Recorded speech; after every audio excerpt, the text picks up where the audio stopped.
Hello and welcome to the Leah Talks podcast. I'm Leah from Lakora Yoga and I help busy, stressed out mums find some calm in yoga. And today I have an amazing guest on the podcast called Kris. So, can you introduce yourself and let us know who you are and what you do? You bet. Hello. Thank you for having me. I'm so excited to talk to you today. And my name is Kris Batzner, and I am a Kundalini yogi, actually. I have done yoga all my life, but now I do Kundalini yogi. I do embodied coaching, somatic movement therapy, all of that stuff that goes along with like the intuition and really returning to our bodies and trusting that wisdom within our bodies. So I help women navigate major life moments. I don't call them big transitions. I don't call them stress moments. I say major life moments using that somatic movement embodiment practices and really teaching them how to trust their intuition and their wisdom. Awesome. Okay, I love that. What do you mean by big transitions in their life? And is there like a certain thing that you focus on, or is that like loads of different things? It can be just about anything, but I am focused, the women I work with mostly going through like major life transitions of retirement, of starting new careers, of having babies, of becoming empty nesters, of ending careers, of moving across the country, of divorce, of grief and loss, of like those really big major moments in our lives that stick with us, that are really, that impact us at a cellular level, that kind of transition who we are, that really transform who we are and impact how we see ourselves. Yeah. Yeah, there's a lot of big transitions like that in life, isn't there? There Lots really of are. them. Yeah. Yes. So, do you use a lot of Kundalini yoga in that then?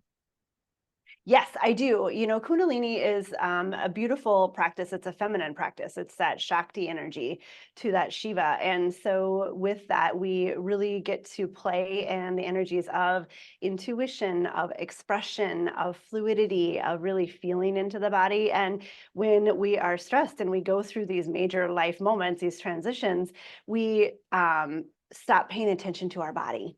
Mhm. And so we lose that guide that is always there. I always say that we are our own best healers. And in those moments of high stress, we forget about that. And we, look outwards, or we throw the blame somewhere else, or we, don't sleep, or we eat too much, or we don't eat at all, or we do all of the things except pay attention to our body. And Kundalini is such a easy way to just jump right back into the body. I think, even more than yoga, I love yoga too. I do a lot of regular yoga myself as well, but Kundalini, there's just some magic to it with that combination of breath, of sound, of movement together that you can't ignore it, really. Yeah. So, somebody who has done yoga but is unsure what Kundalini is, obviously you've said it's breath and stuff. Can you go a little bit more into kind of what it is for someone listening who has no idea? You bet. Yeah, and that's a great question. It's got a really big answer Yeah. because Kundalini has kind of a bad rep right now. Yogi Bhajan is one of those gurus that was a really awful person, and the power went to his head. And he Mhm. he brought Kundalini to the U.S. at least, and so that was kind of where Kundalini began in the US, and it was very much a lineage practice of, it's kind of like Bikram, right? Where you have to have Yeah. this teacher and you have to do it this way. And ironically, when I started Kundalini, I hated it because I am not one that follows rules and doesn't like to be told what to do. And it was very much like you have to do this posture for this amount of time or with this breath, or you're doing it wrong kind of thing. And I hated that. And so often when I tell people that I'm a Kundalini yogi, they're like, oh, and I say, no, no, no, it's not like that. I am doing Kundalini, like not Yogi Bhajan's Kundalini. I am doing Kundalini. And that practice is a combination of breath and movement and awareness. And so it's different than yoga in the sense of when we're in a yoga posture, like we get into it and we work on alignment and we pay attention to the body and how the body feels. And then we bring in the breath and we're always breathing as we're moving. But with Kundalini, it's the other way around. So we breathe first. we find the breath, we feel the breath, we supercharge the breath. Often we do a ton of breath of fire in Kundalini. Yeah. And from there, we start to add our movements. And so it's not necessarily a static practice. It is more of a, like I sometimes say repetitive movements, you know, like if we're here, we're doing this, inhaling, exhaling, exhaling, and we twist, you know, for like 2 minutes Yeah. or whatever amount of time feels good for our body. And so the breath is really the leader. And within that time, as we're doing those postures, we call them kriyas, then we have the time for our body to start to perceive it in a different way, as opposed to, you know, holding a twist or even flowing for a twist in like more of a traditional yoga practice. I love to do that, but my breath isn't key. And I'm just paying attention to the alignment, right? Yeah. And even as a teacher, I cue that alignment and I cue that breath. Whereas with Kundalini, it doesn't matter as much the alignment as the motion. Mhm. And then my body's like, oh, I'm not twisting from my hips. Oh, I need to add my head. And oh, I want to do this. And so that is where that awareness comes into the practice. And then the final part of it is really sound, because we are a resonance chamber and sound is so healing, and our vibration is like a personal fingerprint. Our voice is our personal fingerprint. And so Kundalini brings in that. We are always chanting, we are always singing. And again, like when I say I'm a Kundalini yoga and people are like, oh, and I say, no, it's different. And so I often don't even call it chanting. I say we sing. Mhm. And I was a music therapist in my other life. And so I've always told people, if you can make noise with your voice, you can sing. And so Kundalini is the same. Like you can bask in the sound of voices together when we do our mantras, or you can sing along, is kind of how I say it. So that in a nutshell is what Kundalini is. Yeah, yeah, I love that. And I think a lot of people know that, you know, when you're happy or whatever, you do tend to sing or, you know, Yeah. laugh, or you get these noises out. So I guess, yeah, Yes. kind of same situation. So I heard you say before about somatic yoga. Now that seems to be a really popular thing right now. Is that very similar? Is that different? Yeah, you know, it's interesting because I actually had a conversation with one of my clients today. And so she was like, well, what really is somatic yoga? Like, are we really doing somatic yoga? And is it Kundalini or what is it? And so somatic means of the body, right? That's how you define the word, is of the body. And so somatic movement, and I don't even call it yoga, because sometimes it's Kundalini kriyas, sometimes it's a traditional yoga poses, sometimes it's just completely different. Like today, a lot of my clients today just needed to bounce. And so we were just bouncing today. And that was somatic movement, because when we do somatic movement, it is slow, it is mindful. So there is deep attention and it is in the body. So our focus is how the body feels. And so that's really what that somatic movement is coming into whatever movement we do with really deep awareness and not rushing into it. So like even when we bounce, it's not like I'm jumping up and down like on a trampoline. I'm like, we're bouncing nice and slow, and we're paying attention to our body. Like, oh, our shoulders get heavy. We kind of sink into our body. Our hips get heavy. We feel the weight of our body and our feet. And so there's really deep awareness Mhm. as we do that movement. And that is beautiful because it leads right into that intuition, which carries over into that embodiment, right? Yes, yes, I love that. Yeah, Amazing. yeah. Cool. So with all that in mind now, then, obviously you've done a lot of that in your life. Mhm. How would you say that has, I guess, changed your life? I love that question. So I am a lifelong yogi. Mhm. I remember doing yoga with my mom. I'm gonna age myself. We had the black and white picture book in the Yep. living room, you know, and right, you're like, you know, the one, right? And Yep. I'd pick a picture and we'd do the yoga poses, and that would be how I did it. I remember from a very early age, I have that memory of doing Mhm. yoga, and I've done yoga all my life. And when you become an adult and like you have kids and you get a job, and that kind of fades away as you're in those major life moments, right? And my body started to hurt and I started to gain weight and I wasn't sleeping, and all of these things were going wrong in my body because I'd forgotten yoga. And I realized, oh, I was fortunate enough to have this moment of, oh, I need to move my body. And I don't even know why I felt that. I think because I'd always done that in my life. Mhm. And so coming back into a movement practice, I actually started with Pilates when I came back, starting into that movement practice, I realized, wow, this changes everything in my life because my body feels better. I feel stronger. I sleep better. I'm not getting angry at my husband quite as much. Like I'm able to tolerate things like work is less stressful, I mean, like all of the life things, Yeah. right?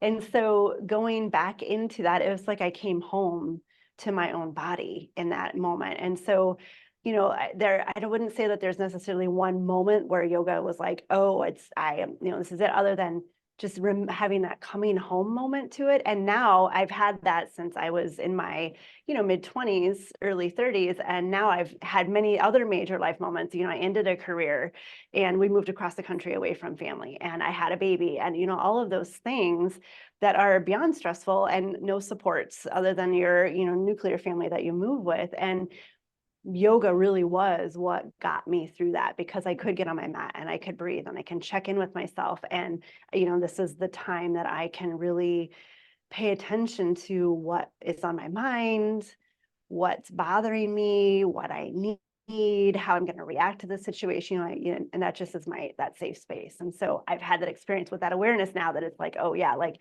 it continually changes my life, even now. Yeah. Yeah.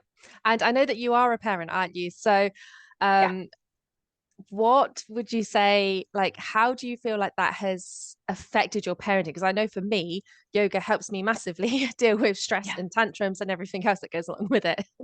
Yeah. Yeah. It's funny. I don't know if your kids are yogis or not. My kids are adamantly against yoga. Yeah, I mine think too. it's because I do it, right? And they've done yoga since they were little too. And as they're little, kids love it because they just move their bodies and stuff, and it just is so innate to them. But as a mom, modeling that self-care and modeling that awareness to my children, even though they don't necessarily do a lot of yoga on their own, that has been really, really important for me. And also, those moments when, I'm sure you've experienced that where you have those moments of, I have, you know, 5 feet of space, 5 by 3 feet of space. So I'm gonna put my mat out. I've shoved all of the toys and all of the dishes and all of the things, and I just have to keep my sanity. And so I'm gonna do a little bit of yoga. And there's a child under me, there's a child on top of me, and that has given me the grace to keep parenting, I think. Yeah, you just need some time, don't you? Even if it does mean that you're getting interrupted all the time, got to have Yeah, that little bit of self-care. But you do have to be quite, I guess, strict with yourself to make yourself do it. right. Well, and I think another thing that's interesting too, that is important, as you realize as a mom, especially, but I think all of us can realize is you don't have to do an hour-long practice to really get the benefits of yoga. Hmm. Right? You can be on your mat for 15 minutes and really just hit it and do what you need, get your breath, move your body and be done. And that's another thing I love about Kundalini is most of our practices are 20 to 40 minutes. Yeah, And I can do a Kundalini, like we have sadhanas, we have morning practices, and they're, 10 to 15 minutes. yeah. That's all you need. And as a parent, like that's all you got sometimes. Yeah, that's actually what made me want to talk to you as well about the Kundalini, because saying like, yeah, you do only need 5 minutes a day to get on your mat, but also maybe you don't want to like flow in a yoga pose. Maybe you do just need to kind of shake it out and just feel it in your body. And Yes. this is why I always say to people as well, just if you're in the right headspace, just have a little dance around your kitchen because you do need to Yes. get that energy moving. Yes. Yeah. One of my teachers, Guru Singh, he calls Kundalini yoga of the householder, right? And there's that concept of Mhm. yoga of the householder. And I freaking love that because like you are in your kitchen and you're in your bathroom and you're in your bedroom and you're in the car and you're in your office. And like, even if you don't even have a yoga mat, like I often do Kundalini in jeans without a yoga mat because you can just pop in to a pose and be done and feel better in 2 minutes. Yeah, yeah, Yeah.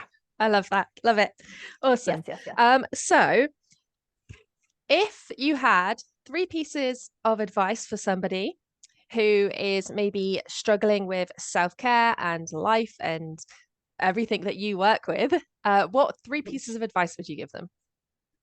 Ooh, three, only three. No. All right. So I think I would start with saying it's okay. You don't have to do anything, Mhm. right? I give you permission. You should give yourself, you should, let me shit all you or over you right now. You can give yourself permission to not do anything. Okay. Yeah, I And it's love that okay. because people's first thought with most things is I have to do something. I have to be busy. I have to fix it. I have to do it. Yeah, amazing advice. Right. Right. Yeah. So that would be my first piece of advice is you don't have to do anything. Like it's okay. You don't have to do anything. And then the second piece of advice is probably you are worthy and you are valuable and you deserve to feel good in your own skin. Yeah. And then the third piece of advice would be it doesn't matter how you do it, but just move your body. Yes. I love that. I love that. So related to feeling good. And I feel like Yeah. most people would have given like practical advice, but actually their mindset is the most important thing. So those three Yes. are key. Yes, 100%. Absolutely. Yeah. And we've all been there, right? Where it's like, oh, I'm going to go to the gym 5 days a week and I'm going to, Mhm. not eat whatever, potato chips or whatever, and that only lasts for a day. Yeah, it's hard, isn't it? I'm Yeah. trying to cut out sugar right now, and I'm finding it so hard. And I'll go Yeah. about 2 days, and then I have this sugar craving, and that's it. Everything in the house is gone. It's just Yeah. Right. one of those Yes. things I need to work on my mind. Yes, exactly. Well, and and I think when you think about that too, like obviously, I mean, you get it too of replacing one thing with another, right? And Mhm. when we desire something and it is so big in our own mind, then of course we're going to want it. Where instead, what if we, had some fruit, or what if we went for a walk, or what if we, gave ourselves a piece of candy that was more organic, dark chocolate or whatever the case may be. And so there's a little bit of sugar, but it's not a lot of sugar, but like, yeah, that's so hard, right? Yeah, give and take, isn't there? You gotta treat yourself a little bit because else you will kind of go over the edge. That's Right. what I keep doing Yeah. anyway. Yeah. Oh my gosh. Same all the time. Yeah. Yeah. Awesome. Is there anything else you would like to let anybody know about yourself, about your work, any last bits of advice, literally throw anything out there you would like. Mm. Ooh, I love that open-ended questions. Okay. So I think probably what I would say is, where do I want to start with that? I would probably encourage people to try some Kundalini because I think that not a lot of people know about it. I think that for a while it was becoming pretty trendy of a practice, but then everything happened. And so it just has like been shoved out the door. And that's not really what the practice is. The practice is so powerful and so intuitive and beautiful. Um, and I think beyond that, it's important to find a place that resonates with you, whether it's Kundalini or a yoga studio or a gym or whatever the case may be. I think that it's important to not necessarily shop around, but try a couple of different places until you find the one that resonates with you.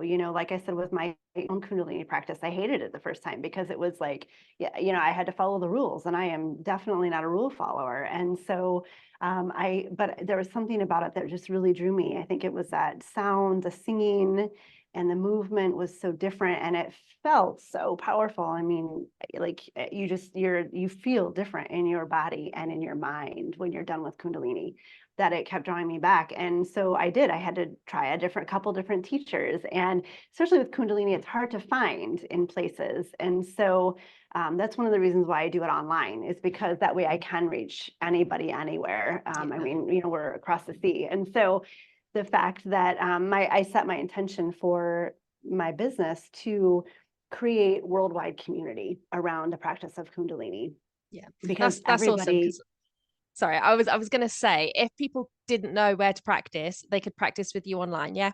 Yes, yeah, 100%. Yes. Awesome. I have a Kundalini community. Right now, we're in the middle of a 40-day sadhana. We have practices every month. I've recorded practices. We have discussions where we talk about Kundalini. Yeah, and so you can really get to know the practice with me online. Because again, like, yeah, and I'm not for everybody either, right? And I totally get that. But I think it's my intent is to really reach as many people as possible and really give them this, I don't even want to say traditional, but this different experience of Kundalini. Like I teach it in a different way, because it's such a beautiful, impactful practice that is so life-changing. That yeah, give it a try and shop around until you find the right place. Yeah. And it's obviously changed your life. So Yeah, it really has. It really has. I mean, yeah, like just my awareness and my centeredness, I feel so much different and calmer and able to be brave and try new things that I probably would have never done before. And, parenting too, like my nervous system is so differently regulated. And even with my partner, right? Like when we have discussions or we have disagreements, it's, I can hold myself in this regulated state. And it is because of Kundalini. yeah. Yeah. It's just so powerful, isn't it? So Yeah, it powerful. really is. It really is. Yeah. Okay. Well, thank you so much for joining me. For anybody Thank you. listening, I am going to place all of Kris's details in the description. So please feel free to go check out. Is it a membership or a course? Did you say? Sorry, membership. Yeah, it's a community. So it's a monthly membership. Yeah, it's a community. But I also have a YouTube, which has a ton of free practices and stuff like that. So you can find me on YouTube and do some of my free Kundalini practices there. Yes. Amazing. I'm going to link everything down below.